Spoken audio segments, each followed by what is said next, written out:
What's going on, Internet? I'm Christopher Peterson. You're listening to a Nerd EXP interview. I'm hanging out with Yacine.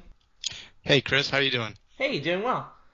Yacine is with Salmi Games, and they have a title called Ellipsis available for iOS and Android. I had a chance to play this at MomoCon during part of the indie showcase, as a situation where they actually won an award for being one of the best games at the convention. So definitely congratulations on that. Yeah, thank you. We were extremely honored to receive such an award, and a bit surprised, if I'm completely honest.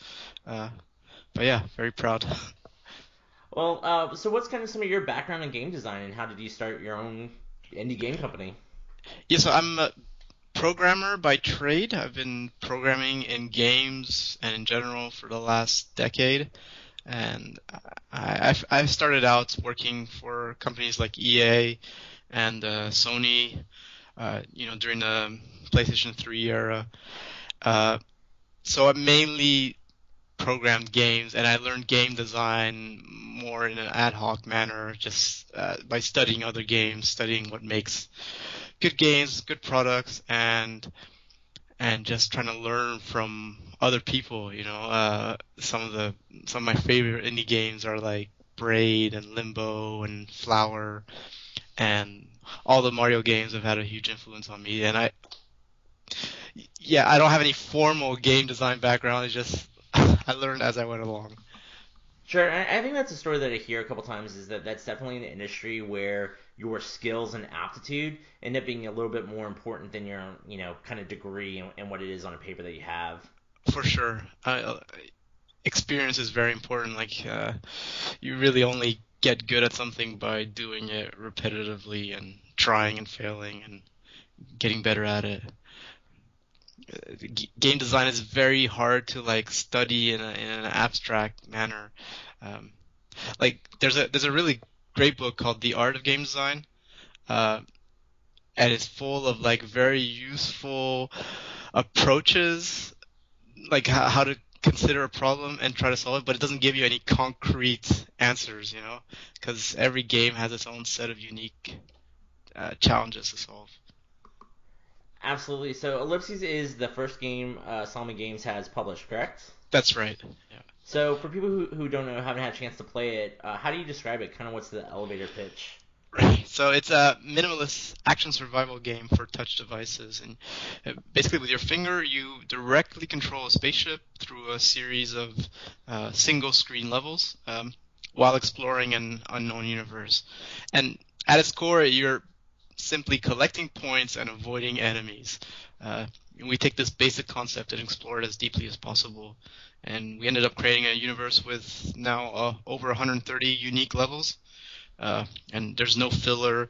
It's just continuously gets more and more challenging, and we just keep exploring new ideas throughout the whole game. Yeah, I think you guys do a really good job. I was given a code for Ellipses and I played it. I'm probably on like level 50 or so, and the difficulty does ramp up, but it does so like kind of gradually. You start with one level, it's really simple, shows you the mechanics. Then you have one enemy, then two enemies, and then every time you're introduced to a new enemy, it doesn't feel unfair. Where I'm sure if I jumped from like level 1 to 70, I'd feel really overwhelmed. Yeah, yeah, yeah. That's for sure. And then the other nice thing is when you get to level 70 and then you go back and play the earlier levels, then you do much better, and then you can get more points and or faster times and just keep improving your score. So that's one of the things we spent a ton of time on, like trying to get that progression to feel right. Um, I don't think it's always perfect, and it depends on the player. So in places where it gets really hard, we try to offer different types of levels and multiple paths, so that if you do get stuck in one area, you can still make progress in another. Yeah. Yeah, and I think there's also the kind of the inherent difficulty built into the game. So as players go through, there are four collectibles which open up the gate to go on to the next level, or there's a kind of a fifth optional collectible, which is always the most challenging one to pick up. Right. So kind of switching from normal to hard mode as you play yourself and kind of have that choice depending on each level. Yeah. Yeah, and some people just want to see the next level and are not concerned about getting 100%, while others really enjoy that challenge. Uh, So we try to cater for both. Yeah, so I mean, you did touch upon the fact that there is kind of such a robust amount of levels. Were these each hand coded, or did you use any sort of procedural engine to help kind of design with such a large scope for an iOS game? Unfortunately, they were they were hand coded. Uh, so I think we built like more than 200 levels, all of them by hand, and then we just stripped out all the ones that were dull or repetitive. Um, so yeah, it's not procedurally generated, but we constantly improve our level editing tools throughout development to make this process as easy as possible for us, to allow us to explore new ideas very quickly. And uh, we do. We've thought about exploring a procedurally generated version of the game, and it's something we're prototyping right now. But it would be a slightly different game, so uh, we didn't want to focus too much energy on that while developing Ellipsis. But there are possibilities there. Yeah, so this game feels built from the ground up for touch. Yeah. The levels are really quick. You can kind of go in and go out and play for 30 seconds or 20 minutes if you want to. Was that always kind of the design element that you guys had, that target market? Yeah. The game actually originated from like um, we did like a game jam, me and my colleague, and we just wanted to explore, how could you do direct touch controls on tablets? Like, why are there so many games that just do swipes or simple taps? Could you make a fun game where you directly have to control your player? And we saw that it was quite fun. And okay, the one big inconvenience is that your hand blocks part of your view, but we then designed the rest of the game to take that constraint into consideration. So uh, trying to keep the levels relatively sparse, not to have too much content on one screen, and uh, to make the rest of the game feel as intuitive as possible. So to take advantage of this direct control. Uh, Yeah, yeah. you mentioned your hand blocking. I definitely catch myself while playing, switching from my index finger to my pinky, just so that way I can have a little bit more visibility. Or Which device do you play on? I mostly play on my phone, Yeah. which brings up to my second point. If anyone's out there listening, I think I have played this on the iPad, and it's a much better experience on the iPad with that larger screen to kind of see what's going on. Yeah, for sure. The bigger screen, the easier it is. On the iPad Pro, it's it's really easy. Uh, but we implemented sync feature so you can play on your iPad on in the evenings on your couch, and then when you're in the subway or on the bus or whatever, you can continue your progress on your phone. Uh, Yeah, it's just a little bit harder on the phone. and one thing, just to congratulate you guys on, I guess, is kind of how good this game feels on touch. The fact that you didn't do any of the lean motion controls or tap controls or try and put it in a D-pad. I think using the finger for all flight and kind of movement of the character really works out perfectly. And I think it is one reason why you guys did win that award for MomoCon and kind of receiving good reception and sales. When the game's featured. Yeah, thank you. Yeah, yeah. We really tried to make that core experience as fun as possible. So it was very important. It felt right, and it's hard to do on tablets because I only recently have tablets become that latency is low enough that you feel like you're directly controlling something. Um, on some older devices, it's so laggy that like your circle is like a quarter of a screen behind your finger, and it's still playable, but it's a different experience again. So we have mentioned that it's a mobile game, so I think people might think that it's free. It's not. There's No. no in-app purchases, no crazy ads or anything along those lines. Was this a difficult decision for you guys to make, kind of going against quite frankly, the standard mobile game experience? Yeah, it's it's a quote unquote premium game for $3. Uh, it's yeah, it was a challenge. A lot of people told us we should do ads or in-app purchases, and the thing is, the game has no text, and I'm personally very attached to the idea of I like the old school idea of you pay once and you get the full game. I couldn't find a great way of integrating ads. So there's no text, and you learn everything intuitively, and then suddenly we show an ad. I thought that would just break the experience and the aesthetics of the game. It's not that I'm ideologically opposed to ads. I think they can fit for certain types of games, and we will explore that in the future as well. But I really wanted to make the first version of the game um, as close to our vision as possible. And so, yeah, I don't know if it's the smartest move because premium games, it's much harder to stand out that way. I mean, there's so many other games that come out, and um, if you want to reach the biggest audience possible, then you really have to go freemium. Uh, so there's a trade-off. Yeah, I think there's a market. I know, this might be more hardcore air quotes. Gamers always say that they don't want those free games; that they do want the real experience, just to be able to buy it and move on. And I could see this game, you know, very easily monetized with, how quick sometimes you die and only having 3 lives and cooldowns and wait 90, or pay 99 cents or to play the next level, kind of Yeah. Candy Crush esque. So I think it is refreshing that you guys did kind of go away from all of those evil corporate practices and did just get kind of a straight up game.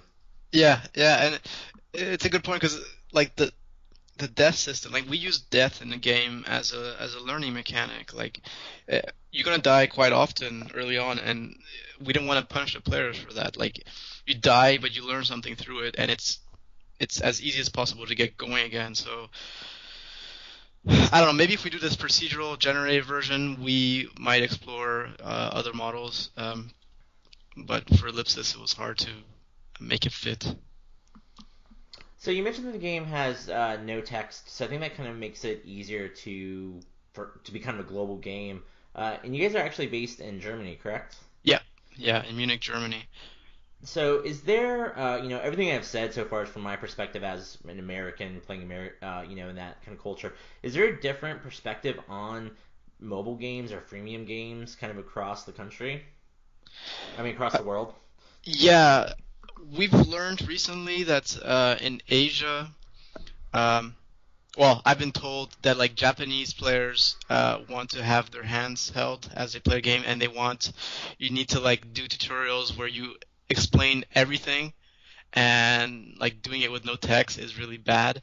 And so what's funny is that some of the reviews we've had in Japan are exactly like this. Like they really explain the game and they do a lot of pictures, but uh, it's again, it's not something I wanted to do specifically for one country. So I think there are Japanese players who do just want to play a game and figure it out on their own if it's not frustrating. Uh, but yeah, you see in Asia in general, like the UIs are very filled with content. Like things are a lot less sparse. You have a lot of buttons. You have a lot of text. And in the Western world, it's people prefer cleaner interfaces with a not cleaner, but sort of less buttons, less possibilities at one time. Not too much information overload. Uh, but we only learned that a few months ago. That's crazy what you said about the Japanese gaming culture, because that goes so counterintuitive to what I remember from like Mega Man 2 having Right? USA easy mode and Yeah. Yeah. Same here. It just didn't make sense, but okay, I heard from Japanese people or Japanese PR companies. Again, I don't think it applies to everybody, but perhaps like the mass market consumer devices. I mean, people who played Mega Man, growing up are not necessarily the mass market mobile phone uh, users. sure. Or, Moving away from like kind of the mobile aspect of it, just kind of curious your perspective on the indie. I feel like that's a term that's really used in a positive light here in the U.S. yeah. Do you kind of see the same reception, or people kind of looking specifically for indie developers in other countries? Yeah, I found that like indies are very celebrated in like the US, Canada, UK, and in Germany it seems a little bit less so, but that's also changing. Like there hasn't really been a big indie scene, so to speak, like more mid-sized game companies. Uh, I found there's more of a distinction across platforms, like between PC and mobile. Like we struggle to get coverage from traditional indie press because we're touch or mobile based developers, It seems like on mobile everybody's indie, or in other words, nobody is really indie. Does that make sense? No, yeah, I mean, I think I get what you're going for, but yeah, the mobile space is definitely crowded with a lot of people putting out their first game, or ripping someone else's game and saying it's their first game. So yeah, I Yeah, definitely could see there being a lot more difficulty kind of getting that coverage. yeah, it's tricky, but that's just the way it is. I think if you work at it and build a reputation of delivering quality, then you eventually get recognized for it. I don't know if you can become successful at it, but that's another question. So you kind of mentioned that kind of getting that coverage is difficult. You guys did fly. Well, your business partner flew into Atlanta from Germany. Is that important to kind of go to those conventions and see people and get that hands-on and kind of be your own advocate at the ground level? Yeah, absolutely. I mean, it was very fortuitous for us because my colleague was planning a vacation in the U.S. and then we found out that we got accepted in MomoCon, and he managed to change his flight, move it up a week, so have a little bit longer break in the U.S. So it worked out really well for us. I don't know if we could have afforded it otherwise. But yeah, I think these competitions are really important, especially for young or small developers. It's like you have to do everything you can to stand out in such a competitive market. Um, like there's just so many games released, or so many good games that are released all the time. So you really need to stand out and get noticed early on. And we found that these sort of conventions and game shows are like a great way um, to playtest and improve your game, because you get access to tons of new players who've never experienced your game. And so for us specifically, once you know how to play the game, it's it's very easy, right? Like it's very intuitive. But that first learning experience where there's no text, it's very hard to test on the same players again and again. You always need fresh bodies, so to speak. So it's been incredibly valuable for us. So right now you guys have the iOS version, and you just recently released the Android version. Yeah.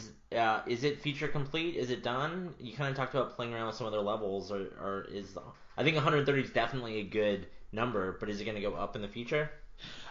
We have planned to do hopefully one more level pack. We have a few levels, like crazy hard levels that we've explored that just didn't fit into the flow. We want to do like basically like a secret Star World Okay. levels.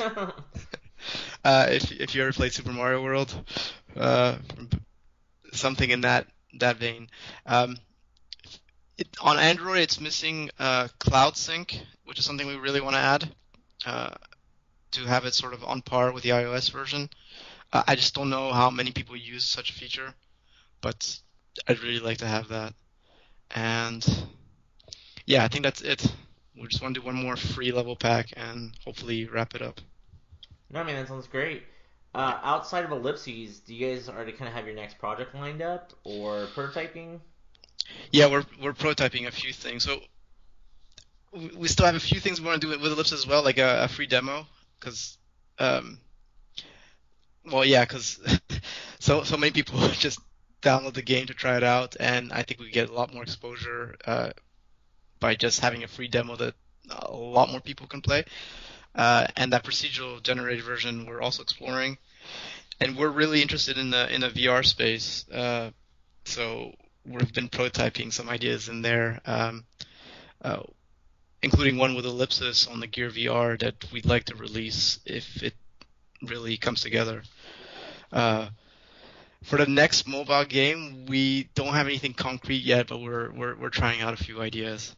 So we've got quite a few new projects to try out, and it's a matter of prioritizing and figuring out which is the most fun to work on.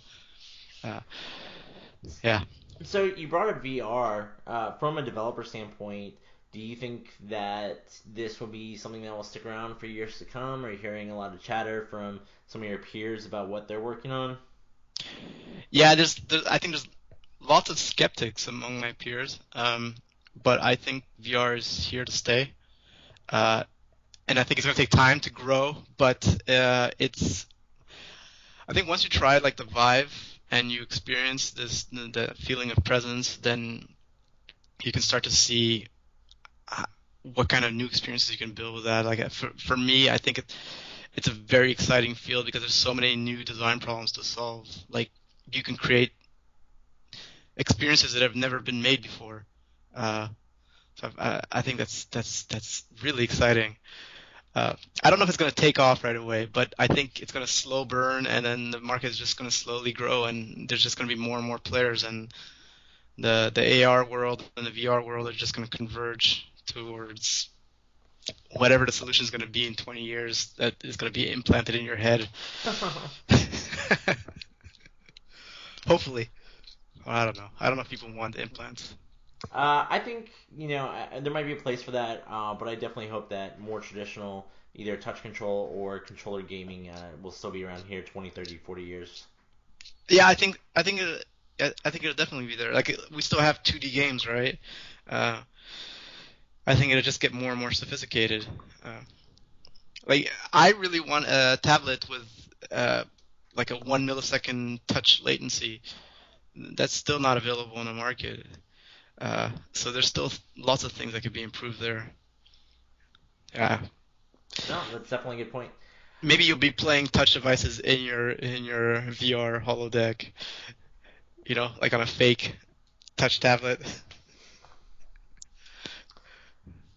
All right. Well, definitely thank you for your time. If people want to learn more about your game development or Ellipses, what's the best place to check you out at? That's playellipsis.com, and there we have the links to the different versions and trailers and newsletter. If you want to be notified of new releases or important developments from our side. All So, right. Perfect. yeah. Well, thank you, Yacine. Thank you very much, Chris. Really enjoyed that. All right, and thank you out there for listening. I hope that you enjoyed this Nerd EXP interview and that we were able to help you with your Ellipsis IQ. Level up, friends.